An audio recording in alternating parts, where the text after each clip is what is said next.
Good morning and welcome to BOCI TV. For the virtual audience, we appreciate you being here with us today. I am Sherry Henley, founder and CEO of BOCI Business Over Coffee International, and we encourage you to join the conversation at BO Coffee on Twitter. We will be checking in with you from time to time. We have a live audience here in the studio. Can you make some noise? And we have a very special guest and a very special topic today. BOCI TV is focusing on share, where we are industry specific to authors today and their stories. I am so honored to introduce to you and to all of you Shelley Baur of Integrity Based Communications. Welcome to BOCI TV. Thank you, Sherry. It's always good to be here and especially to be with you. Yes, and you are no stranger to BOCI TV. I've been here a time or two. Yes, but you have something new to talk about today that we want to make available to the world. We talked about yesterday building our platform for more than one, Yes. and how you have done that with your book. I must say before we get into the interview that I have read this book cover to cover. It is outstanding. It is life-changing. Integrity-based communications with an S.com. Using truth to build high-trust relationships. This is the revised copy of the first edition. And I am so honored to say that Shelley Baur asked me to endorse the book, so my name's on the back. And in my own words, I say here, a must-read and a life changer, unafraid to speak the truth in love. How many of you can relate to speaking the truth in love? Don't forget that. While encouraging others to do the same. Shelley Baur is a relationship builder who will enhance your professional and your personal life and your personal and professional life as well. So tell us about this new edition of Integrity-Based Communications. In 2004, as you know, Brian Tracy asked me the question, what would you do if you knew you couldn't fail? Mm-hmm. And my answer, much to my surprise, was, well, I would write a book that would change people's lives for the better. And I had this monkey chatter saying, who's going to listen to what you have to write? Mm-hmm. Because I was rebuilding my life and really discovering who I was authentically. Sure.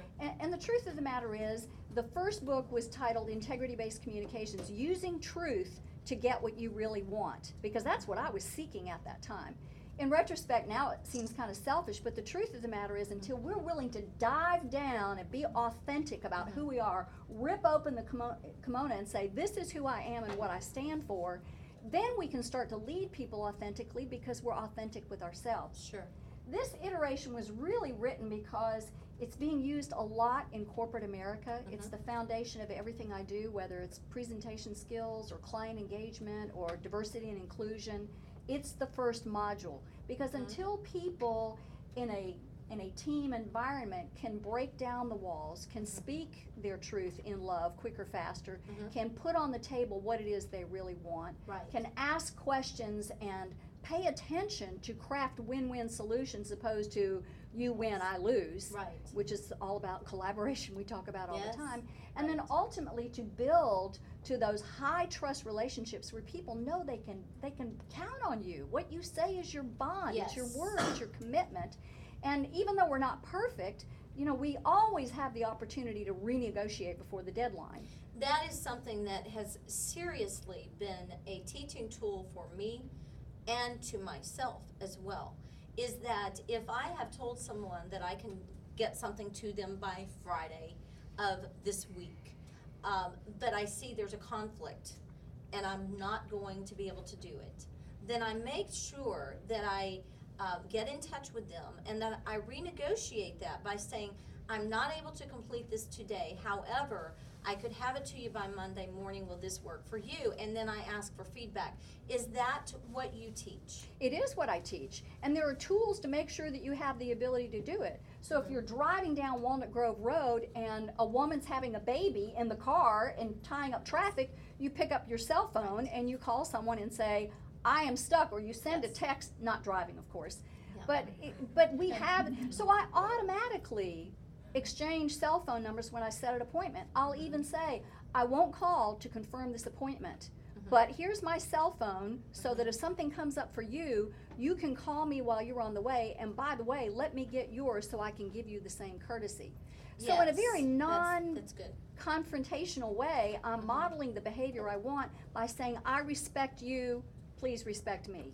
Yes, and you also make the point about when you get to a place, Panera Bread, let's say, you give the person coming a 20-minute window so that you don't get frustrated. You take something with you to do, and what is that? Well, for instance, I always have thank you notes to write. I always have an article that I haven't been able to read. I always have a blog post to work on. There's always something for me to do that will keep me occupied in a productive way, which ties into the last behavior, which is giving and receiving accountability. You know, someone may walk in and say, oh, I'm so sorry, I feel so bad, you know. I go, does it make you feel good to feel bad? No. Well, great, let's just move ahead. Because I've got myself in the right frame of mind instead of shaking my foot and saying, how could they do that? It drives me crazy when they're late. And instead, I'm doing what I need to do, and actually it's a 30-minute window because my intention is always to be 10 minutes early and wait 20 minutes.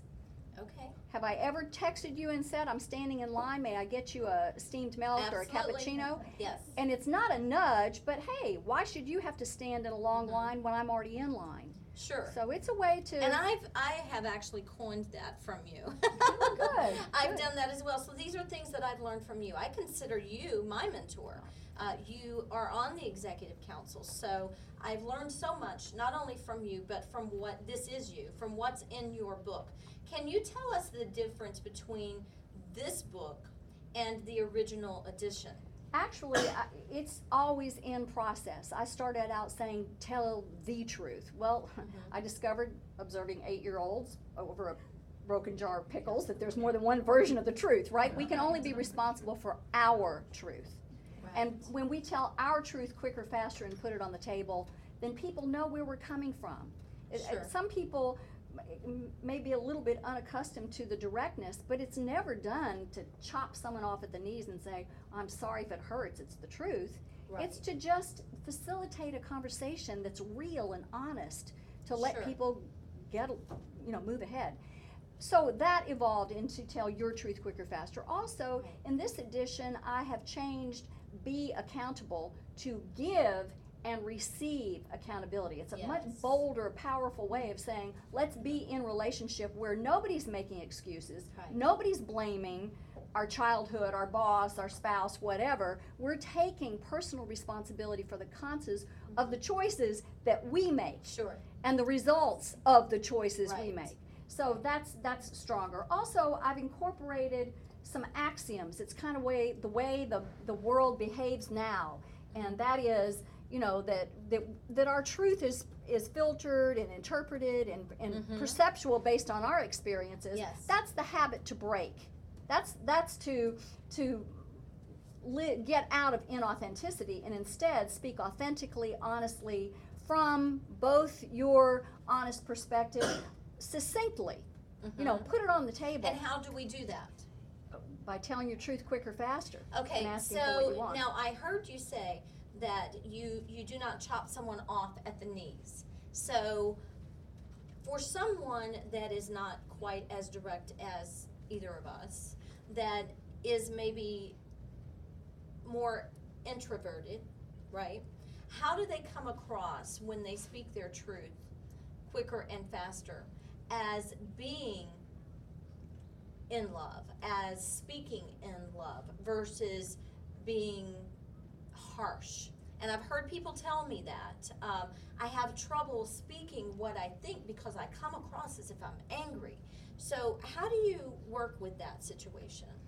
Well, often when people are getting to know me for the first time, I'm really leading the conversation. I'm much more interested in learning about them than telling what I sell or what I do in the world or whatever. And so I'm feeling them out. And if I say to them, there's something that I would really like to share with you, and I don't want to intrude on your space. I'm asking for permission to do that. it's something you've mentioned in your conversation that I've noticed that might be able to help you. And then they're saying, oh, please, by all means, tell me. When they're inviting you in, then you can say it because it's a solution for them as opposed to just your opinion. That's excellent. Did anyone get anything out of that? Yes. That's absolutely outstanding the way you phrased that. So we are out of time, but there's a couple things that I would like to mention. One is you have a very special endorsement on the back of this book. Would you like to tell us about that? From Walter Kimbrough? Exactly. Oh, well, yes. Walter Kimbrough is a vice president that I worked with at FedEx when they were my largest client. And he was the chief diversity and inclusion officer and the vice president of human resources. And he just gave a really powerful endorsement that talked about how the book has transformed lives and empowered teams, and that it's direct and respectful and inclusive. And I'm humbled when I say that. I wish you had just read it instead of having me do it. But Walter's a dear friend. He now lives in Las Vegas, but he really honored I wanted me with you that. to say it because I know how honored you are that he did this. But you are so powerful that you are pulling people of that stature in to what you do and building your platform for more than one and extending yourself. So thank you. Everyone thanks Shelley for what she is doing. And for the listeners and also for the studio audience, I encourage you to tweet to @Shelley Baur. That's SHELLEYBAUR. Also go to Facebook and connect with Shelley under Shelley Page Baur. That's Page. And on LinkedIn, it is Shelley Baur. Then go to the internet. For the virtual audience, very important because see, our studio audience has the books right here that they can purchase and get signed, by the way. But for you out there in the world, all over the world, go to your internet right now and go to integritybasedcommunications.com and order your book today, right here. You want to have this in your library. Very important.